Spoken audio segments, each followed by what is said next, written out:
வணக்கம் நண்பர்களே, நான் ராகவேந்திர ஆரா. இது ஆரா அப்டேட்ஸ். இன்று மார்ச் 4ஆம் தேதி திமுக காங்கிரஸ் கூட்டணி நிலவரம் என்ன என்ற கேள்வியை காலை எழுந்தவுடனே இயல்பாகவே அரசியல் வட்டாரங்களில் அவங்க விசாரிச்சுட்டு இருக்காங்க.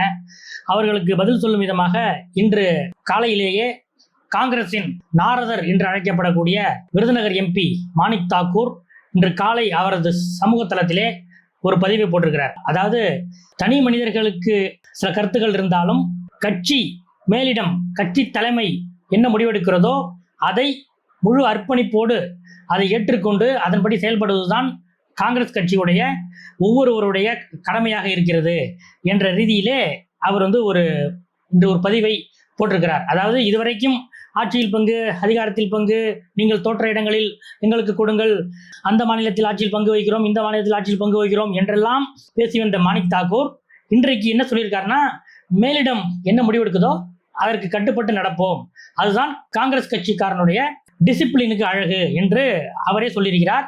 இதை சத்தியமூர்த்தி பவனிலேயே இதை வச்சுதான் ஓகே நம்ம திமுக காங்கிரஸ் கூட்டணி செட்டில் ஆகிவிட்டது என்ற ஒரு பேச்சை சத்தியமூர்த்தி பவனிலேயே பாருங்க மாணிக் தாக்கூரே இப்படி போட்டிருக்காரு என்றுதான் அவர்களிடம் விசாரிப்பவர்களுக்கு அவர்களே பதில் சொல்லிக் கொண்டிருக்கிறார்கள். சரி, நேற்று மார்ச் 3ஆம் தேதி திடீரென முன்னாள் மத்திய அமைச்சரும் மூத்த காங்கிரஸ் தலைவருமான திரு ப சிதம்பரம் அவர்கள் முதலமைச்சர் ஸ்டாலினை சென்று சந்தித்தார். அப்போது சுமார் 1 மணி நேரம் அவரோடு பேசியிருக்கிறார். ஏற்கனவே மார்ச் 1ஆம் தேதி முதலமைச்சரின் பிறந்த நாள் அன்று டெல்லியிலே காங்கிரஸ் கட்சியின் மேலிட பொறுப்பாளர் கிரீஷ் சோடங்கர் கொடுத்த பேட்டி திமுகவை மேலும் சூடாக்கிவிட்டது.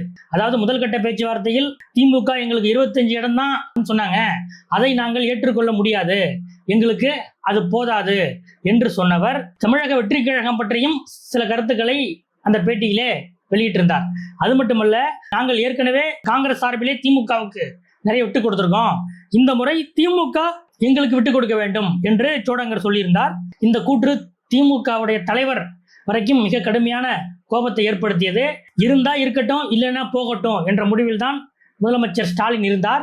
இந்த நிலையில்தான் ப சிதம்பரம் நேற்று முதலமைச்சர் ஸ்டாலினை சென்று சந்தித்து 25 என்பதை விட சில இடங்களை அதிகப்படுத்துங்கள், ராஜ்யசபா ஒன்று கொடுங்கள் என்றெல்லாம் பேசி ஒரு சுமூக நிலைமைக்கு வித்திட்டு இருக்கிறார் என்று சொல்கிறார்கள். இது வெளியில வர்ற ஊடக செய்தி.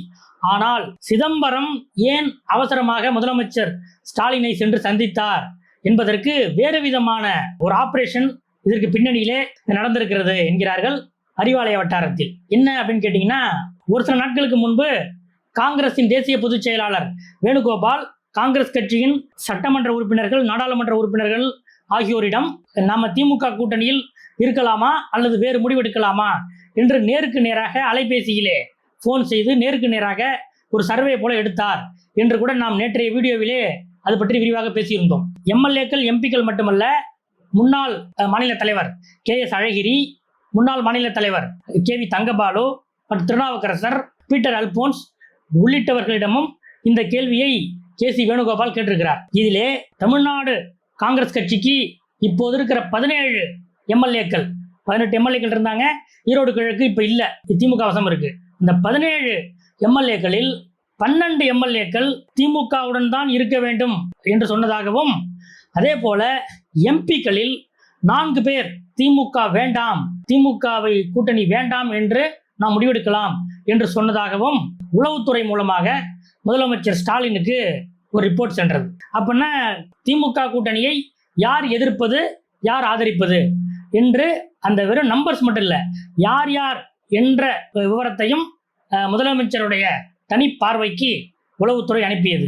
எம்பிக்கள் 4 பேர், அதாவது மதுரையிலே தளபதி உச்சரித்தாரே மாணிக் தாக்கூர், ஜோதிமணி உள்ளிட்ட 4 எம்பிக்கள். அதே போல எம்எல்ஏக்களில் 5 பேர் அவர்கள் காங்கிரஸ் திமுக கூட்டணியை எதிர்க்கிறார்கள் என்றும், அப்புறம் காங்கிரஸ் திமுக கூட்டணியை ஆதரிக்கிற அந்த 12 எம்எல்ஏக்கள் யார் யார் என்கிற பட்டியலும் முதலமைச்சர் ஸ்டாலினுக்கு அனுப்பப்பட்டது. அந்த அடிப்படையில் திமுகவிடமிருந்து அந்த காங்கிரஸ் எம்எல்ஏக்கள், திமுக கூட்டணி ஆதரவு எம்எல்ஏக்கள் இருக்காங்க இல்லையா, அவங்களுக்கு திமுக சார்பில் அவர்களை அணுகினார்கள். அவர்கள் அணுகி சில விஷயங்கள் அவர்களிடம் பேசப்பட்டது. இந்த அடிப்படையில் 12 காங்கிரஸ் எம்எல்ஏக்கள் திமுக கூட்டணி வேண்டும் என்பதை வலியுறுத்தி தங்களுடைய சட்டமன்ற உறுப்பினர் பதவியை ராஜினாமா செய்வதற்கும் ஒரு திட்டம் வைத்திருந்தார்கள். அதாவது இந்த விஷயங்கள் எல்லாம் சோனியா காந்திக்கு சில புள்ளிகள் மூலமாக சென்றது. அந்த அடிப்படையில் தான், அந்த அவசரத்தின் அடிப்படையில் தான் நேற்று அவசரமாக சிதம்பரம் வீடியோ காலில் சோனியாவிடம் பேசியிருக்கிறார். சோனியா காந்தி அப்போது சில அறிவுறுத்தல்களை சிதம்பரத்துக்கு சொல்லியிருக்கிறார். அதன் அடிப்படையில் சிதம்பரம் முதலமைச்சரை சந்தித்து இந்த பேட்ச் ஒர்க்கை செய்து முடித்து விட்டார். திமுக காங்கிரஸ் கூட்டணி பில்டிங் பல்வேறு விரிசல்கள் எல்லாம் இருந்த நிலையிலே சிதம்பரம் போய் ஸ்டாலினிடம் பேசி அதை பேட்ச் ஒர்க் செய்து முடித்திருக்கிறார் என்கிறார்கள். இதற்கு காரணம் 12 காங்கிரஸ் சட்டமன்ற உறுப்பினர்கள் திமுக கூட்டணி தான் வேண்டும் என்று தெரிவித்து ராஜினாமா செய்வதற்கு ரெடியாக இருந்தார்கள் என்பதுதான் சோனியாவின் இந்த அவசரத்துக்கு காரணம். சிதம்பரம் ஸ்டாலினை சென்று சந்திப்பதற்கு காரணம். நம்ம அறிவாலய வட்டாரங்கள்ல யாருங்க அந்த 12 எம்எல்ஏக்கள் என்று கேட்டோம். அவர்கள் அந்த பேரெல்லாம் நம்மள்ட்ட சொன்னாங்க. நாம் மேலும் இதுல காங்கிரஸ் மாநில தலைவர் செல்வ பெருந்தகை ரொம்ப ஸ்ட்ராங்கா டிஎம்கே கூட்டணியை ஆதரித்து பேசி வருகிறாரே. அதாவது நடந்து முடிந்த சட்டமன்றத்தின் கடைசி கூட்டத்தொடரில் கடைசி நாளில் சட்டமன்ற கட்சி தலைவர்கள் பேசுவதற்கு தான் வாய்ப்பளிக்கப்படும். ஆனால் காங்கிரஸ் சார்பில் செல்வ பெருந்தகையே கூட அந்த கூட்டத்தொடரில் பேசி மீண்டும் திமுக ஆட்சி தான் வரும் என்று உறுதியாக கூறினார். அப்படி சட்டமன்றத்தில் மட்டுமல்ல, நேற்று வரைக்கும், அதாவது அவருடைய மகள் நிச்சயதார்த்தம் நேற்று நடந்தது. அந்த பரபரப்பான தன்னுடைய குடும்ப விழா நடக்கிற அந்த நிலையில் கூட திமுக காங்கிரஸ் கூட்டணி நிச்சயதார்த்தமும் சேர்த்து நடக்க வேண்டும், அதற்கு முன்பாகவே திமுக காங்கிரஸ் கூட்டணி நிச்சயம் ஆக வேண்டும் என்கிற அளவுக்கு கடுமையாக உழைத்தார் செல்வ பெருந்தகை. இந்த நிலையில் அந்த 12 பேர்ல செல்வ பெருந்தகை உண்டா? மாநில தலைவர் என்ற அடிப்படையில் அவர் வேணுகோபாலிடம் என்ன சொல்லியிருப்பார்? திமுக காங்கிரஸ் கூட்டணி வேண்டும் என்றுதான் சொல்லியிருப்பார். அப்படிப்பட்ட நிலையில் அந்த ராஜினாமா செய்கிற எம்எல்ஏக்களில் செல்வ பெருந்தகை பெயர் இருக்கிறதா என்று நாம் அறிவாலய வட்டாரத்தில் விசாரித்த போது அவர்கள் அதற்கு பதில் ஏதும் சொல்லாமல் சிரிக்கிறார்கள். அதே நேரம் வேறொரு பதிலை சொல்கிறார்கள். ஏங்க, அதிமுக ஒருங்கிணைப்பாளராக இருந்த திரு ஓ பன்னீர்செல்வமே சட்டமன்ற உறுப்பினர் பதவியை ராஜினாமா செய்துவிட்டு திமுகவில் சில நாட்கள் முன்புதான் சேர்ந்தார். அதெல்லாம் உங்களுக்கு மறந்திருக்காது. திராவிட கட்சிகளில் இருந்தே திமுக அதிமுக என்பது நேர் எதிரான திராவிட கட்சிகள். அங்கிருந்தே இப்படிப்பட்ட ஒரு நகர்வு நடக்கும்போது காங்கிரஸில் ஏன் நடக்காது என்ற ஒரு கேள்வியையும் அறிவாலயத்தில் ரொம்ப அர்த்த புஷ்டியாக நம்மிடம் கேட்டார்கள். இந்த பின்னணியில் தான் திமுக காங்கிரஸ் கூட்டணி நேற்று நிச்சயம் செய்யப்பட்டிருக்கிறது. அதை உறுதிப்படுத்துகிற வகையில் முந்தா நாள் வரை ராகுல் காந்தியோடு ஹைதராபாத்தில் ஆலோசனை நடத்திய மாணிக் தாக்கூரே இன்னைக்கு கட்சி எடுக்கும் முடிவுக்கு அனைவரும் கட்டுப்பட வேண்டும் என்று ஒரு பதிவை போடுகிறார். இதுதான் திமுக காங்கிரஸ் கூட்டணியில் என்ன நடந்தது, என்ன நடக்கிறது என்ற விஷயங்கள். அநேகமாக இன்றைக்கு மாநிலங்களவை அந்த வேட்பாளர் பட்டியல் காங்கிரசுக்கு உண்டா இல்லையா என்பதையெல்லாம் இன்றைக்கு திராவிட முன்னேற்ற கழகம் அறிவித்துவிடும். இது ஒரு பக்கம். இன்னொரு பக்கம், நாடாளுமன்ற வரலாற்றில் முதல் முறையாக தேசிய முற்போக்கு திராவிடர் கழகம் முதல் முறையாக மாநிலங்களவைக்கு செல்கிறது. 2005 விஜயகாந்த் அந்த கட்சியை ஆரம்பித்து இந்த 21 வருடங்களில் அவர்கள் அடைந்திருந்த உயர்ந்தபட்ச பதவி என்பது சட்டமன்ற எதிர்க்கட்சி தலைவர். 2011 அதிமுகவோடு கூட்டணி வைத்த போது கிடைத்தது. அதுவும் ஒரு சில மாதங்கள் தான் விஜயகாந்திடம் இருந்தது. இந்த நிலையிலே கிட்டத்தட்ட இந்த 21 வருஷங்கள்ல முதன்முறையாக பார்லிமெண்ட்டுக்கு, ராஜ்யசபாவுக்கு தேமுதிக எம்பி போக போகிறார். நேற்று அதற்கான உடன்படிக்கையில் முதலமைச்சர் ஸ்டாலினை சந்தித்து தேமுதிகவின் பொருளாளர் LK சுதீஷ் அவர்கள் அந்த ஒப்பந்தத்தை போட்டுக்கொண்டார். அந்த ஒப்பந்தத்தை எடுத்து சென்று விஜயகாந்த் ஆலயத்திலும் வைத்து அவர்கள் வழிபட்டிருக்கிறார்கள். இந்த காட்சிகளை பார்த்த திமுக தேமுதிக 2 கட்சியிலிருந்தும் சில முக்கிய புள்ளிகள் என்ன பேசிக்கிட்டாங்கன்னா, தேசிய முற்போக்கு திராவிடர் கழகத்துக்கு இது எவ்வளவு பெரிய வரலாற்று சிறப்புமிக்க ஒரு தருணம், இந்த இடத்துல ஏன் பிரேமலதா இல்லை என்ற ஒரு கேள்வியை எழுப்புகிறார்கள்.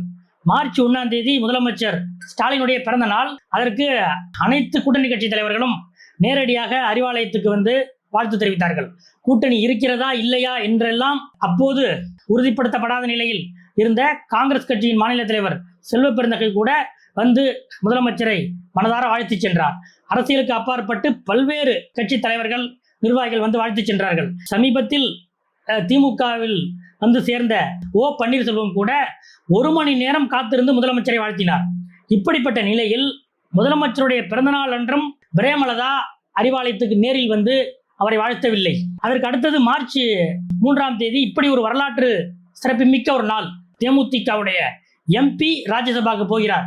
அதை உறுதிப்படுத்துகிற கடிதம், ஒப்பந்தம் இருவரும் சேர்ந்து அறிவிக்கிற அந்த தருணம். அதில் கூட ஏன் முதலமைச்சரை சந்திக்க பிரேமலதா வரவில்லை?